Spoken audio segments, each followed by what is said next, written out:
E Por favor, Super Romero, tá? Super Romero, porque é impressionante como esse cara faz gol importante, gols bonitos. Fala pessoal, sejam muito bem-vindos ao Corinthians em Forma e agora vamos acompanhar as últimas novidades, como a imprensa vem analisando essa primeira fase do Paulistão. O Timão muito bem, empatou contra o Bragantino, tava ali, saiu na frente, tomou o empate, levou a virada, depois conseguiu buscar o empate por pouco. Se o Roberto caprichasse um pouco, tivesse calma, ele conseguiria certamente meter a bola pro fundo da rede e fazer o 3-2 já nos acréscimos. A arena, ali a Neoquímica Arena ia explodir certamente, a torcida ia ficar maluca, mas mesmo assim o Timão é o líder isolado desse Paulistão. A imprensa elogiou demais a campanha do Corinthians, porém agora é colocar os pés no chão, porque tem uma nova fase. A gente sabe que não é nada fácil, não será nada fácil, né, as fases eliminatórias, e é isso que vamos acompanhar a partir de agora. O link da Placar TV estará aqui na descrição para que vocês possam acompanhá-los na íntegra, um conteúdo de primeira qualidade gratuitamente aqui no YouTube, para que vocês possam acompanhar as notícias do Timão e também do futebol, não só do Brasil, mas do mundo.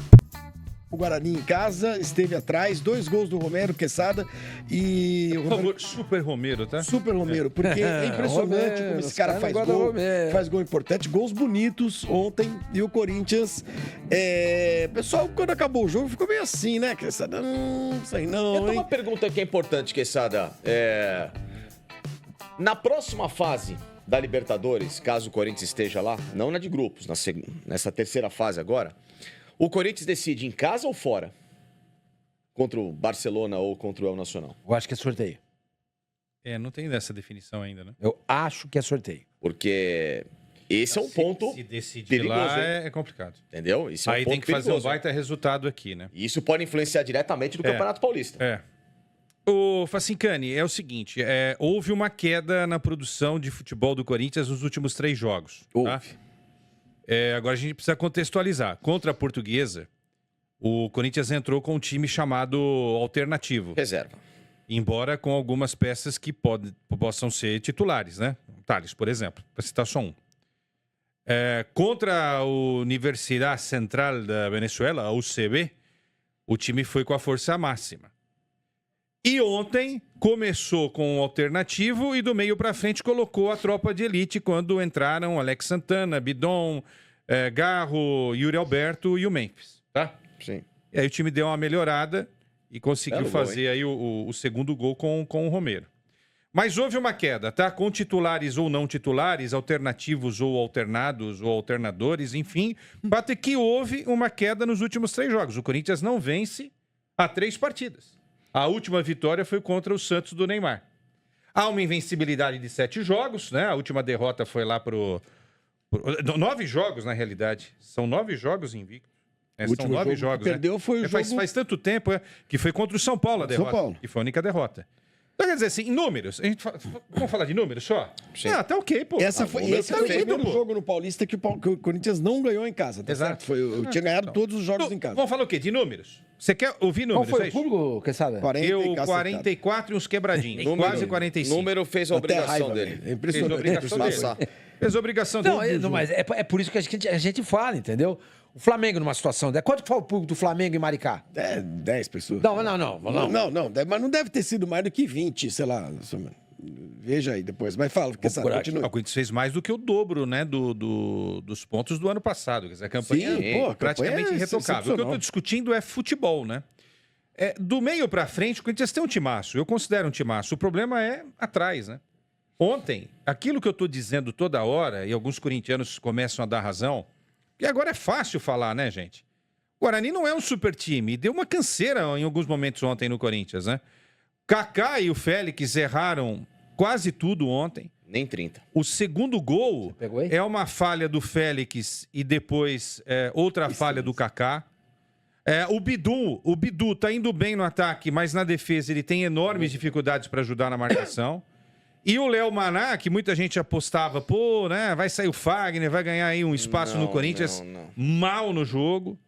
E o Yuri perdendo esse gol aí, né? Antes ele tinha perdido o gol e depois ele perdeu esse. Então, cara, eu falo pra vocês, na hora que tiver os times mais fortes pela frente, o Corinthians vai ter muitas dificuldades defensivas. E eu tô falando em relação aos titulares, né? Porque o Mateuzinho ontem não jogou, Ramalho não jogou, João Pedro e o Gustavo não jogaram. Dos titulares aí só o Bidu. Titular, Quesada, Mateuzinho, Ramalho, João Pedro. É o melhor que o Corinthians tem, é o Mateuzinho. Mas não é assim, não é uma desgraça completa. Essa reserva é um problema. Então, mas esse é o problema. A gente tem que olhar para a reserva, para o elenco, né? Eu vou cantar a bola para vocês, tá? Alô, torcida do Flamengo, aquele abraço. Corinthians e Flamengo e Itaquera em algum momento aí desse ano, tá? Hugo no gol. Porra, bacana, jogador de seleção. Aí, Léo Maná. Desgraçadamente vai ter que contar com Kaká e Félix. Os caras vão estar com diarreia. Você tá prevendo aí, mano. E Hugo. Você vai ver o que vai acontecer. Aí eu nem venho no programa segunda-feira, já tô avisando. Não, eu tô falando pra vocês, cara. Não, lembrando que o Flamengo meteu 5x0 no Corinthians, hein? Faz 2 ou 3 anos. Desculpa, eu acho desnecessário você fazer. Não. Eu tô falando porque... Eu achei que você ia falar que meteu 5x0 no Maricá. Não. O Flamengo e Maricá. Flamengo e Maricá. Pra que lembrar disso?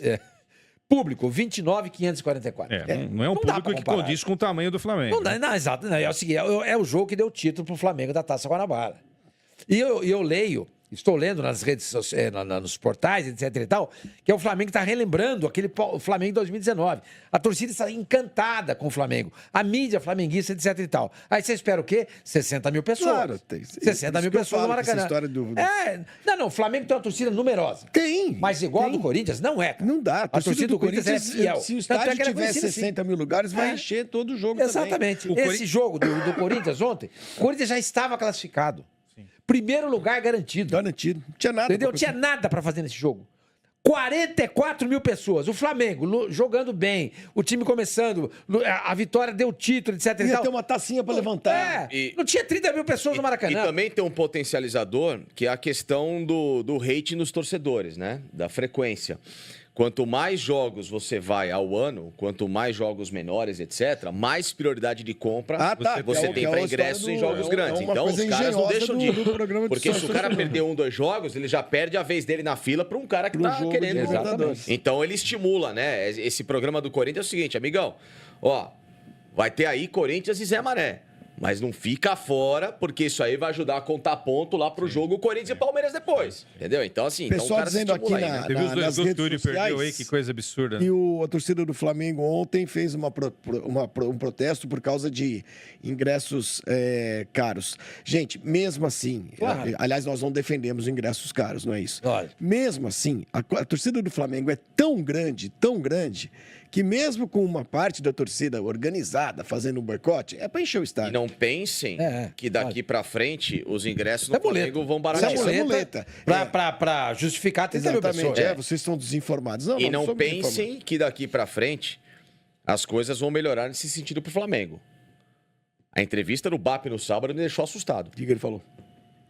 O estádio que o Flamengo vai levantar pode passar de 3 bilhões de reais. Ele vai tirar o dinheiro da onde? Ele vai capitalizar a recuperação desse dinheiro onde também? Não, mas não se paga à vista, né, Foscani? Não, eu só tô pagar dizendo... em 30, 40 anos. Ok, mas, Sormani, você vai ter que recuperar de alguma forma o dinheiro. Você vai precisar bater essa conta mensal. E essa conta mensal vai ser na arrecadação de ingressos, que não vão ser baratos para isso. O Flamengo não vai poder vender ingressos a 40 conto pro torcedor. Não vai. Não vai vender. Entendeu? Então, não entra na seara de que e depois outra coisa. O estádio novo vai ficar mais barato, porque vai ter o setor popular. Eu conheço bem essa história. O torcedor do Flamengo também tem outra coisa. Se você acha que ingresso aí em Itaquera é barato, também não é, não. Também tem ingresso caro. Tem. Claro. Eu fui ver Portuguesa e Corinthians no Pacaembu, também houve um protesto e houve um boicote de algumas pessoas, de algumas torcidas contra o preço do ingresso do jogo, contra a Portuguesa. E tinha 20 mil ingressos vendidos e 17 mil pessoas no estádio. Estava praticamente lotado. Então, sem porque o ingresso para a torcida do Corinthians foi mais caro, foi mais caro. Aí a falha do gol do Corinthians, primeiro do Félix e depois do Kaká. Olha lá. Olha o bote errado do Félix e olha o Kaká. Ó. Cara, eu já vi dupla de zaga ruim no Corinthians. Nossa, dá para escrever um livro. Dá. Uma rápida. Provavelmente quase 50 mil pessoas na quarta-feira. Sim. Porque 49 quebrado aí. Vai ter um espacinho para os torcedores. E a Hilary? Não sei se vai vir alguém da Venezuela, não, hein? Não, o Hilary voltou. Não, voltou, gente interessada. Agora parece que deu uma aquecida outra vez. Aí, umas 3 da tarde, hoje esfria outra vez. Aí é o seguinte, né? Não, acho que vai chegar, né? Está fazendo leilão, né? Quem paga mais? Quem ele paga tá em que mais? time mesmo? Onde que ele tá, esse cara? Tá no Getafe.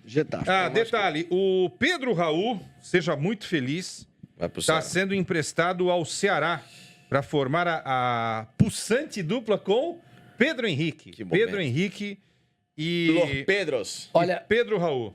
E o Corinthians vai pagar parte do salário do senhor. Olha que coisa. O ano passado, o Santos tentou contratar o Pedro Raul para a Série B. O que você dizia?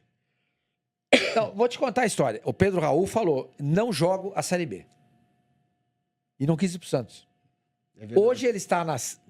Série A subiu, o Ceará subiu. O Ceará subiu. Ele vai jogar a Série A. Você viu como o cara perde um bonde da história? Sim. Hoje ele poderia ser o centroavante recebendo a bola do Neymar. Exatamente. Se bem que o Neymar ia ficar pistola. Os torcedores do Flamengo estavam assistindo o jogo do primeiro time deles. Não entendi exatamente. Eles estão dizendo que estavam acompanhando a Copa do Nordeste, porque a torcida do Flamengo é terceirizada. Luiz Oliveira, R$20. Amigos, ontem tivemos em Belém o Repá, com 50 mil torcedores no Mangueirão, metade do estádio para cada um, uma festa lindíssima. Aonde, foi 1-1 no Mangueirão, Facincani. E... Sim. Ontem tinha um cara lá no bloco que a gente foi lá, o Fantasiado de Mangueirão, lembra? Olhando pra ele, hein? Quando se quer que as coisas aconteçam, chega dessa... Quando se quer as coisas acontecem. Chega dessa aberração de torcida única. Luiz Oliveira elogiando o que aconteceu ontem no Pará. Realmente, estádio lotado, uma festa lindíssima no Repá. O clássico que tem... É o clássico que mais vezes foi realizado no mundo. Muito bem. O que mais aqui? São Paulo. Podemos falar de São Paulo? Só a última do Corinthians? Oi. Ontem estava na Arena Corinthians Ronald Koeman para ver o jogo. Tava lá? Aí o Memphis entrou no segundo tempo. Eu acho muito curioso, né? Porque o Koeman... Pô, o cara escolheu o carnaval pra vir ver jogo, né? Deve ter falado pra dona Koeman lá, né? Olha, é o seguinte, tem que ir lá ver o Memphis e não sei o quê, em pleno carnaval. Vou te falar, viu? Ele podia ter ido no bloco do Baixo Augusto? Podia.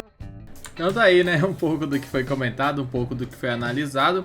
O Corinthians ali teve a oportunidade de vencer a partida, claro, jogou bem até a certo ponto, né? Começou ali, fez 1-0, depois vacilou. A defesa do Corinthians é muito ruim, a defesa reserva do Corinthians. É um negócio assim impressionante. A qualidade técnica é baixíssima, isso fica claro a cada dia que passa. Mas o Timão é o líder geral, foi o líder geral do Paulistão, o que dá vantagem para o Corinthians já nas fases eliminatórias.